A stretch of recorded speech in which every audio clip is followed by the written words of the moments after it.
नाशिकमध्ये आदिवासी आंदोलक आक्रमक झालेले आहेत। थेट जाऊया। नाशिकमधील आंदोलकांची ही दृश्य आहे। आंदोलक आणि पोलिसांमध्ये झटापट झाल्याची सुद्धा ही दृश्य समोर आलेली आहेत। आंदोलक आता हे तीव्र झालेले आहेत। आदिवासी आंदोलक हे पुन्हा आक्रमक झालेले आहेत। अनेक दिवसांपासून त्यांचं आंदोलन सुरू आहे। कंत्राटी भरती विरोधामध्ये सुरू असलेलं आंदोलन आता चिघळलेलं आहे। आदिवासी रोजंदारी कर्मचारी आपल्या मागण्यांवरती हे ठाम आहेत। प्रतिनिधी किरण ताजने आपल्याशी जोडले गेलेले आहेत। किरण, सध्या काय त्या ठिकाणचं वातावरण आहे? हे आंदोलक पुन्हा एकदा का आक्रमक झालेले आहेत?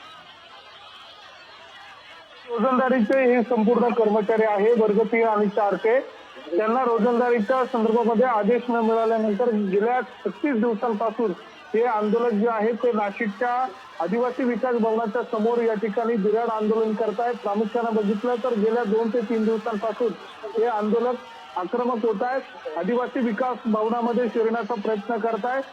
2 दिवसांपूर्वी त्यांना काही संस्थांकडनं नियुक्तीपत्र देण्यात आलेले होते आणि त्याच नियुक्तीपत्रांची होळी करत हे आंदोलक आक्रमक झाले।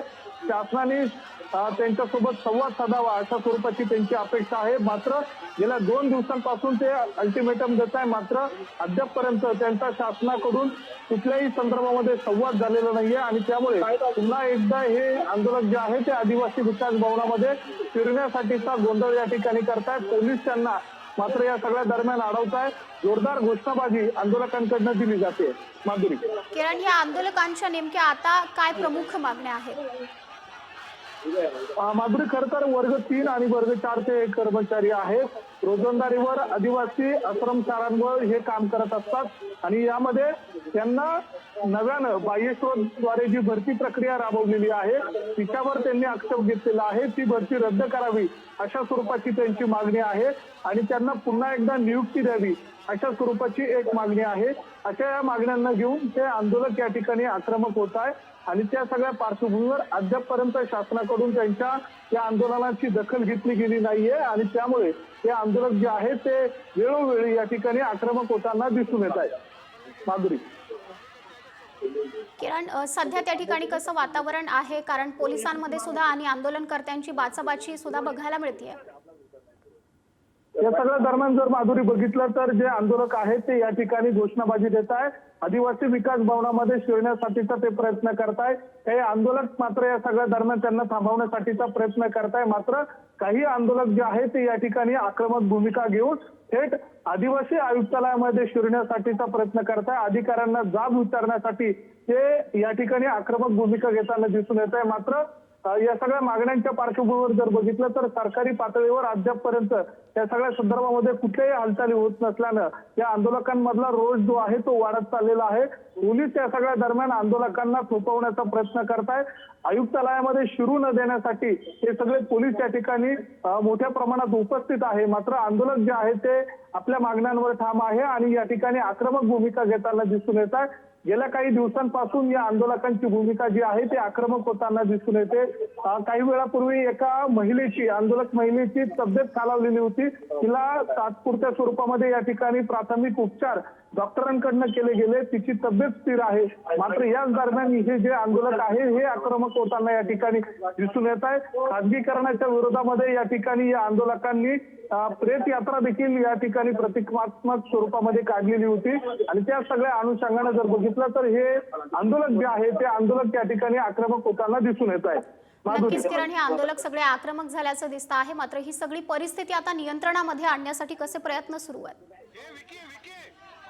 तर परिस्थिती नियंत्रणामध्ये आहे। अद्यापपर्यंत पोलिसांच्या माध्यमातून त्यांना आदिवासी आयुक्तालयामध्ये जो त्यांचा शिरण्याचा जो प्रयत्न आहे तो या ठिकाणी सफल झालेला नाहीये। पोलीस या ठिकाणी त्यांना थोपवत आहे।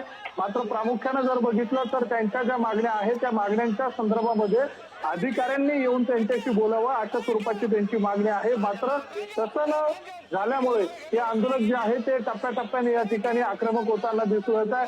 काही वेळासाठी घोषणा देतात, मात्र पुन्हा एकदा आक्रमक भूमिका घेऊन आदिवासी विकास भवनामध्ये शिरण्याचा ते प्रयत्न करताय आणि पोलीस त्यांना थांबवण्याचा मात्र या सगळ्या दरम्यान प्रयत्न करतात। 2 दिवसांपूर्वी त्यांनी आदिवासी आयुक्तालयामध्ये शिरण्याचा जो प्रयत्न केला त्या सगळ्या दरम्यान जवळपास 125 जणांवर मुंबई नाका पोलीस ठाण्यामध्ये गुन्हा दाखल करण्यात करण्यात आलेला होता आणि त्या सगळ्या अनुषंगानं हे जे आंदोलक जे आहे ते आता या ठिकाणी आक्रमक होताना दिसून येत आहे।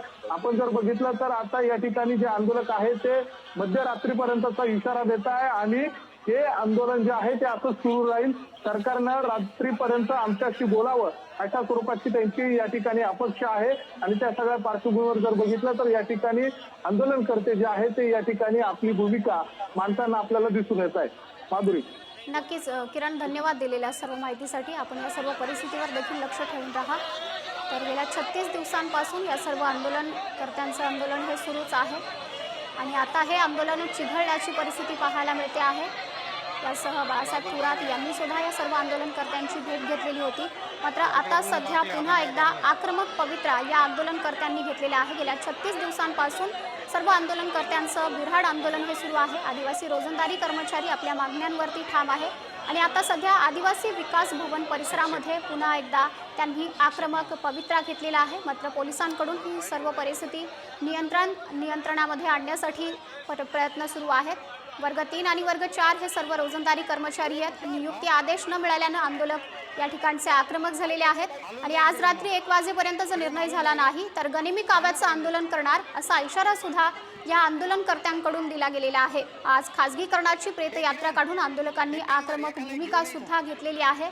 सध्या पोलिसांकडून ही सर्व परिस्थिती नियंत्रणात आणण्याचे प्रयत्न सुरू आहेत। हे सर्व आंदोलक नाशिकमध्ये पुन्हा एकदा आक्रमक झालेले आहेत, आपल्या मागण्यांवरती ठाम आहे। आश्वासन दिलं जाते मात्र आश्वासनांची पूर्तता न झाल्याने आंदोलकांनी पुन्हा एकदा हा सगळा आक्रमक पवित्रा घेतलाय। आपण पुन्हा एकदा प्रतिनिधी किरण ताजने यांच्याकडे जाऊयात। किरण, सध्याची स्थिती